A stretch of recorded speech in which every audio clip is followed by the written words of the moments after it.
Today's lesson deals with identifying congruent figures.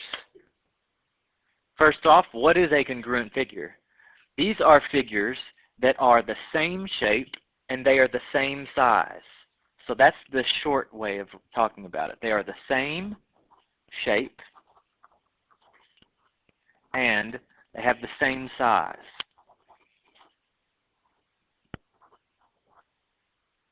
And the key thing, the angles must correspond and be congruent.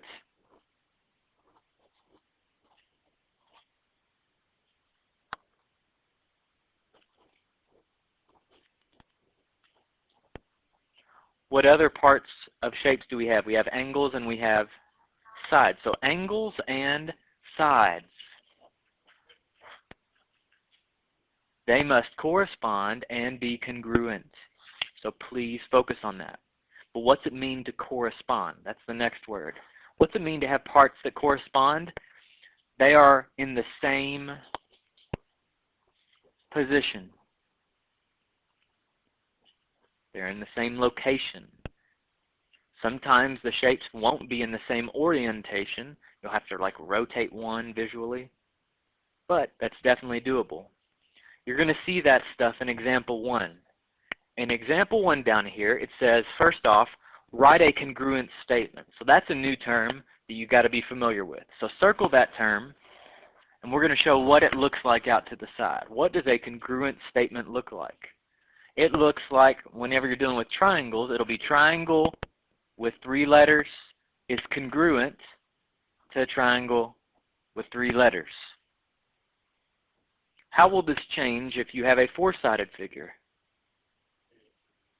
No triangle symbol and 4 blanks, 4 letters. That's how it'll change.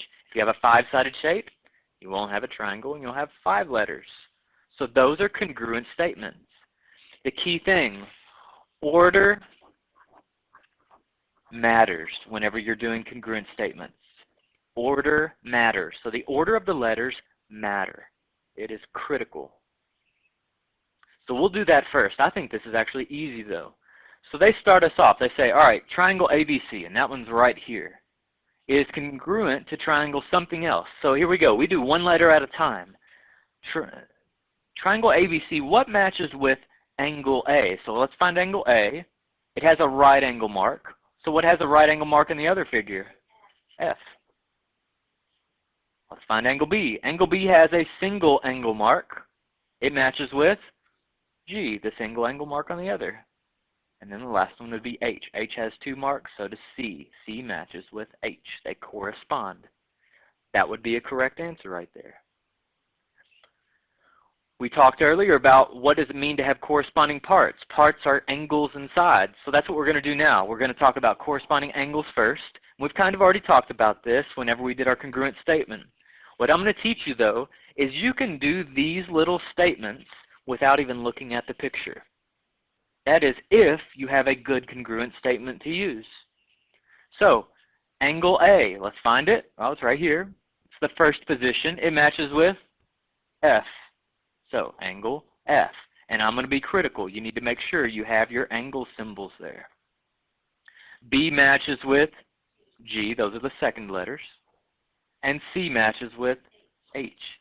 Easy stuff. I don't think that's difficult. Corresponding sides are next. This is a little bit more difficult. Notice, all the sides are going to have a segment symbol on top. And now you just got to look at the congruent statement. AB. So those are the first 2 letters over here. What are the first 2 letters on the other one? FG. And make sure you have the segment symbol on top. Up next is BC. Those are the second pair of letters. They match with GH. The last one is CA. That's the last letter, then first letter. Last letter, first letter. So what's this one going to be? Yeah, HF. Good.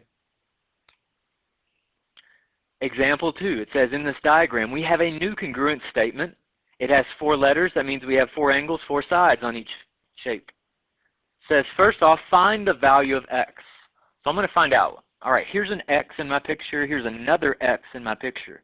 I got to solve for one of them. I I can only do one at a time though, so which one do we want to examine first? One of them is easier than the other. The one without the y is the most intelligent one to pick. It's harder to solve when you have two variables in an expression. So we picked the one with the single x and numbers. This one right here is on angle W. Look up here. What matches with angle W? W's in the first spot, matches with Q. Pretty easy. So W matches with Q. Oh, that's 65. I can set those two up in an equation. I can say 65 equals 5x plus 5. To solve, I subtract 5 from each side. Then what do? Divide by 5, and I get x is 12. There's the value of x, done. How can I use that, or do I need to use that to solve for y? Yeah, you do need to use it. What can we do with it? Plug it in. So take this x and substitute over here. So now it's y minus 12. We're going to focus on that instead of y minus x.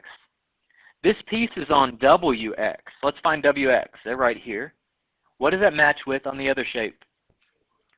QR. So first two letters, QR. How long is QR? 6. So this y minus 12 is the same as 6. How do you solve that? Add 12 to each side and you get y is 18. All right, let's try these checkpoints. A key hint, it says on number 1, identify all pairs of corresponding congruent parts. Those are the angles and those are the sides. So what I would do is list out the congruent symbols. You're going to have 4 of them for angles. How many are you going to have for sides? 4 also. I would start off like this and then fill it in. I'll give you a little bit of time. See what you can do on both of these checkpoints. All right, I started you off with these little charts for your angles and your sides. When we're talking about angles, you're looking at each vertex on the pictures. Whenever the shapes are not touching each other, you can name the angles with one letter. That's perfectly fine. Since they're not touching, I can name the angles with one letter. Now watch how fast and easy this is. So here's the shortcut. If they gave you a congruence statement, watch this. It tells you the letters and it tells you the order. F, G, H, J.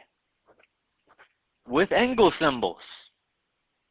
They're going to match up with STUV. And that's how quick those should be. If you wanted verification, F matches with S, and you can see. But really, you don't have to do that if you have a congruent statement. The angles should be simple. The sides maybe will take a little bit more work for some of you. The first 2 letters are what you look at. When you're dealing with sides, you do 2 letters at a time. If you're not using 2 letters for your sides, you're doing something wrong. A side will always connect 2 letters. So this first little set will be FG. The second pair is ST. What's the next pair of letters? GH. And the matching pair would be TU. Following that, we would have HJ. And they match with UV. The last set will go first and last. First letter is F. What's the last letter? J. And then we have S and V. That's all it is. There's number 1 done. Number 2 says find the value of x and find the measure of angle G. To find x, you got to locate it first. Angle G corresponds to what on the other picture? Yeah, G matches with T. And we know the value for T is 103, so I can write that down. 2x minus 7 is 103. We're going to do a little math now, a little bit of solving. What do we do first? Add 7 to each side. Divide by 2. And we're done with the value of x. The value of x is 55. And find the measure of angle G. How do I do that one? Look at the corresponding angle is the fast way. If G and T are corresponding and congruent, they're the same measure. How big is T? 103. How big does G, the whole thing, have to be? 103. There's no math to find G. On example 3, I'm going to deviate from the goal of this one. The key thing that I want you to understand about today's lesson is that you need to know, write this down, you need to know all corresponding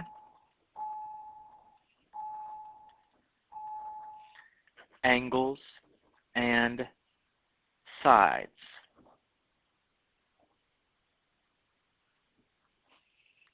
To prove shapes are congruent.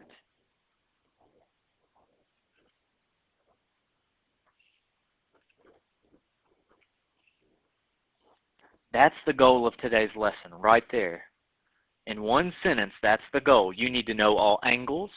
You need to know all sides. You've got to make sure they're congruent and corresponding in order for the shapes to be the same. You have to know that. You have to know that. So right now, just based on what's marked, we're not going to add to it. We're not going to read through this.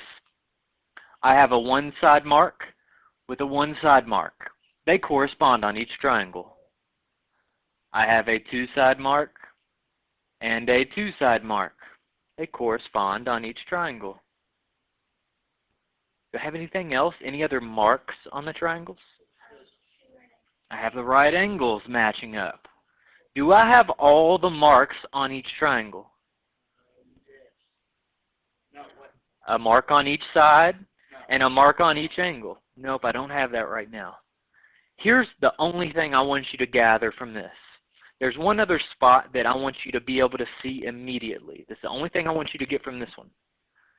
Whenever you have two triangles or two shapes stuck together,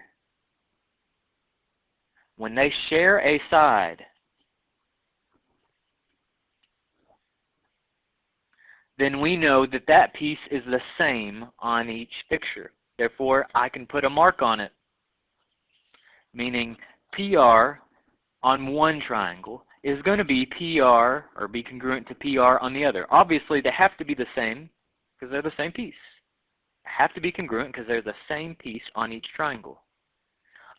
Whenever you see something equals itself, that's an old property, though, from Algebra 1 and from geometry.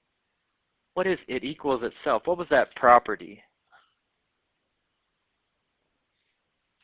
Reflexive property.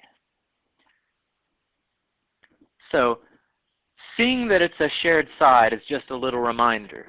But we're going to use this statement and this reason in a lot of proofs in this chapter and beyond. So you need to understand, even though they didn't have a mark on that piece, we can add a mark on that piece because that piece is reflexive. When you have a shared side, the pieces are the same on each triangle due to the reflexive property. That's the goal of this example that I want you to get. This is a very popular reason to use, and it's very quick and easy to identify if you remember it. So your goal is to study this one. Now we have a really simple theorem. This is used occasionally. So right now we don't have a lot of information. We don't have a lot of information on these pictures. We just know two angles on each picture. But what this theorem allows us to do is know that if we have two angles matching another two angles on another triangle, then the third angles will also be the same. This means angle C will be congruent to angle F. The key thing I want you to remember, though, is there is no third sides theorem.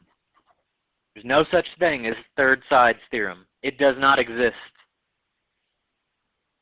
Only third angles theorem. So I'll draw you a picture of what I'm talking about. If you have a 1 mark and a 2 mark, that is not going to be equal to a 1 mark and a 2 mark. There's no way those triangles are going to be congruent. There's no third sides theorem. So this one is not good. Those triangles would definitely not be congruent. Don't try to use third sides theorem. Anyways, key thing. Third angles theorem is a good one to know. We're going to apply it on example 4 now. Example 4 says find measure of angle V. It's over here in the picture. This means I should be able to transfer some information over from one triangle to another. Is there anything I can automatically transfer over to different parts of this picture? The 44 can go here. Why? So if you transfer it over, if you move something, you need to note it. I did that because vertical angles. Just be able to give a reason for it. What else? 66. Really, I don't need a reason because they just forgot to write it over there. The angles are already marked. I don't have to give a reason for that. Okay? Now, here's something you should remember. That's a triangle. Inside angles on a triangle add up to 180. Good. So if I do 180 minus the 2 angles I know, I'll get the leftover. So if I subtract 66 and 44, I get the leftover is 70. And if 70 is an angle S, I could do the same thing over here, or I could remember third angles theorem says if 2 of them are the same, then the third angles must also match. So that one's also 70 due to the third angles theorem. So how big is measure of angle V? 70 degrees. Now we're going to apply some of these reasons in example 5. It says write a proof, so it gives us a lot of blanks. It really helps us out. It gives a lot of stuff in the given information. I would always glance, do a little check to see if the stuff in the given is matched. I see a lot of marks already, so I'm assuming they're matching up. They put the marks on the picture. I'll check real quick. FH, JH, yes, they both have marks. FG, JG, yeah. And then the angles, they also match up. 2 angles on each triangle. That's good. I have my given stuff drawn on the picture. Now I look for givens down here in my proof. Where can I put given for the reasons? So this is written up here. So yes, I can write given. I always double check. It's not always the first one. So be careful. Are there any other givens up there? Number 3, the angles. Yes, they're exactly the same. That is a given also. Any others? No, we're done with our given information. Now the other stuff is stuff that we need to add. So this first one reminds me, reflexive property. Oh, we just talked about reflexive. Where can that be used? That should be used where they share a side. So you're supposed to remember, if you see reflexive in something like this, that's where they have a shared side.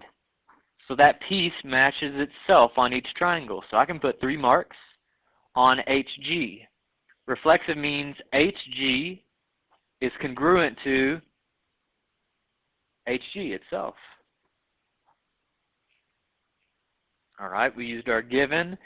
Now we need something with third angles theorem, it says. Where can I put a mark for third angles theorem on the picture? Angle F. So we have 1, 2, this should have 3 marks. and this one should have 3 marks. Those two are congruent because I know 2 angles on each triangle match up already. So angle F is congruent to angle J. I can say single letters because those are just single angles. They use 3 letters on these because they're stuck to other angles. I don't need that though for F and J. The last thing is the weirdest part. Do we have all the marks on each triangle? Do we have 3 sides on each triangle and 3 angles on each triangle? Yes, we do. So we say C, P, C, T, C. I'll let you write that down. So what does CPCTC stand for? Corresponding parts of congruent triangles are congruent. This means that when the parts match up, they correspond, and they're congruent, then the triangles are congruent. That's the whole goal of writing that. So you have to determine, would you rather write this in a blank or that in a blank? Definitely, I would rather write the acronym. So I want you to make sure you can put the letters in the right order and make sure you know what these words over here stand for. This is a good little warm-up activity or quiz for tomorrow. So I would probably put a star by that. Know what words go there. Please make sure you review that. The other thing that would be good for tomorrow's activity would be to know about reflexive and third angles. So CPCTC, third angles and reflexive, you got to know. All right, now I'm going to give you a little bit of time on these checkpoints. I really want you to work on checkpoint 3 and 4 right now. So I'm going to give you a little bit of time. Work on checkpoints 3 and 4. Make sure you read them. I'm going to give you time to stretch you, to make you think out of the box.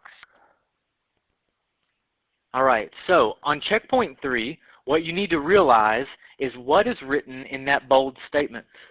The key thing I would see from it is that E is the midpoint of AC. So E is the midpoint of AC. And what does a midpoint do? Cuts it into 2 equal parts. Those 2 pieces are the congruent pieces. AE is congruent to EC. Why? Definition of a midpoint. Oh, but E is also the midpoint of BD. E is also the midpoint of BD. E is the midpoint of BD. So what could I say about that one? Cut into 2 congruent parts. So these are congruent, and I put 3 marks on those. What do I write for that? BE is congruent to ED. Same reason. I used the same given statement to prove that one. I now have all my sides marked. I expected everybody to get to this. The next part, there's one angle that I think is really simple to get. Which one is that? The one around E, but you got to be able to name it correctly. Can you just say angle E is congruent to angle E? No, because you have multiple angles touching each other. So I see that this angle is congruent to this one. Why? Vertical angles. Now I just need to name these angles appropriately. Let's do the one on the left. A, E, B. Remember, E is the vertex that goes in the middle. That is congruent to what other angle? And let's name it the same way. So A is far away. So C is the far away one. Then E. Then D. All right, now I have 3 sides, 1 pair of angles. I need 2 more pairs of angles. It does tell you some parallel marks out here. This should be helpful. So this goes back to some old information. Parallel lines cut by a transversal. Parallel lines cut by this transversal. When you have that situation, and we're only focused on inside, so really here are our triangles right here, which angles should I focus on? A, B, C, D. Which ones? B and D. B and D would be the ones to focus on based on these parallel lines and this transversal. So B and D are congruent because this is old stuff, 2 chapters ago.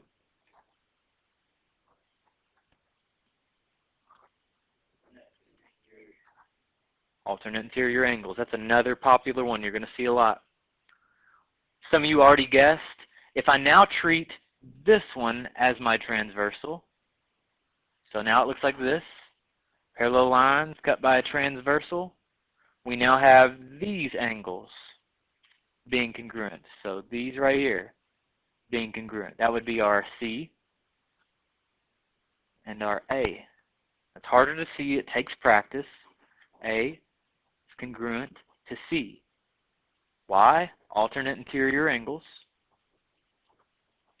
The last step is to prove ABE is congruent to ACD. That's our last step.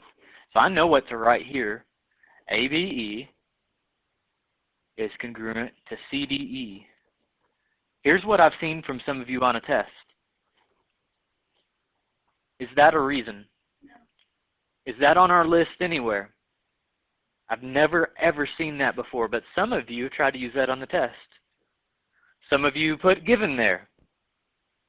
Still not given, really. That's what we're trying to prove. How do we prove that they are congruent? All the parts, we know them, so we can say CP, CTC. All the parts are congruent on each triangle and they're corresponding, so we say CP, CTC. Last thing you got to be able to do is this one down here, and I'm going to go a little bit faster. 47, so we're going to have 47 here as well because vertical angles. So this isn't a full-out proof, it's just giving a reason for writing something. Once again, if this one's 47, that one's 47 because vertical angles. Now, if I know 2 of them on one triangle, can I find the third? How do I do that? From 180. Okay, when you do that, what do you get for the missing A? 62. Now, can I use that information and transfer over to the other picture? Okay, so what other one can I find on this one? C or D? All right, if A is 62, one mark. Oh, that one's also 62. So how big is angle D? 62 degrees. And we're done.